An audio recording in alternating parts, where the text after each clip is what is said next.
Alors, on vous décrit comme un homme de culture multidimensionnelle, avec plusieurs casquettes, comédien, metteur en scène, réalisateur, formateur, producteur. Dites-nous, c'est pas lourd à porter tout ça?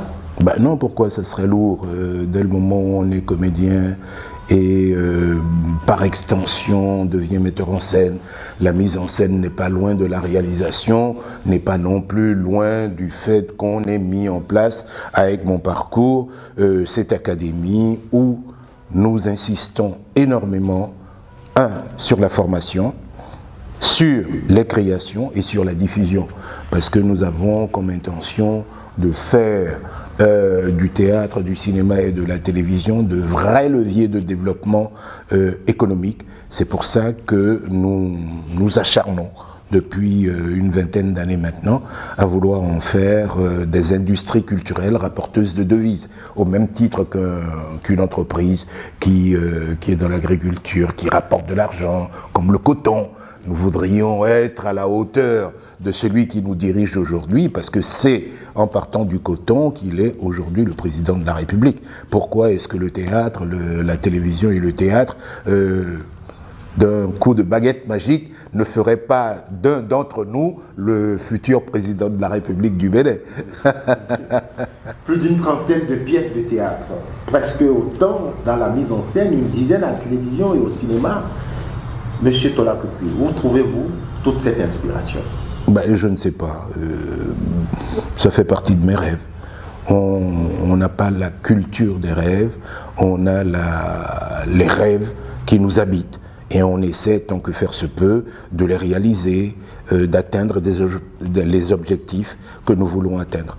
Voilà, c'est tellement naturel pour moi et tellement normal que j'ai du mal à répondre. Voilà.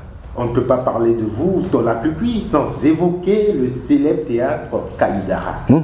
Dites-nous, c'est parti d'où? Non, c'est tout simplement, j'étais comédien dans un théâtre à Paris, et le directeur du théâtre est en même temps metteur en scène. On était en train de jouer Rodogune, me semble-t-il, de Racine. Et il m'a demandé, à un moment où c'est moi qui lui ai demandé, il y avait une grande salle et une petite salle. Une grande salle de 300-400 places et une petite salle de 250 places. Et j'ai estimé que la petite salle de 200 places pouvait accueillir un spectacle dont j'avais l'idée. Parce qu'à un moment, j'ai rencontré Amadou Mpateba, après avoir lu son Kaïdara. Il m'a fait le privilège et l'honneur de me recevoir pendant quelques semaines, mais vraiment dans son intimité, et au-delà même de la lecture que j'ai faite de Kaïdara, il m'en a donné la substantifique moelle, c'est-à-dire à l'école de la philosophie et de l'apprentissage en Afrique sous les palmiers ou sous les arbres. Voilà, c'est la grande école de la connaissance en Afrique. Et d'où mon idée de faire de ce Kaïdara le premier maillon d'une série de mises en scène que j'avais prévues. Parce qu'évidemment, vous savez, pour résumer le Kaïdara, c'est un récit initiatique qui s'appuie sur les trois grandes valeurs de l'humanité. C'est-à-dire ce qui fait qu'un homme devient un homme, avec une maîtrise bien entendu, symbolisée par un arbre, l'arbre, le tronc et la moelle, qui est en même temps la richesse, le pouvoir et le savoir.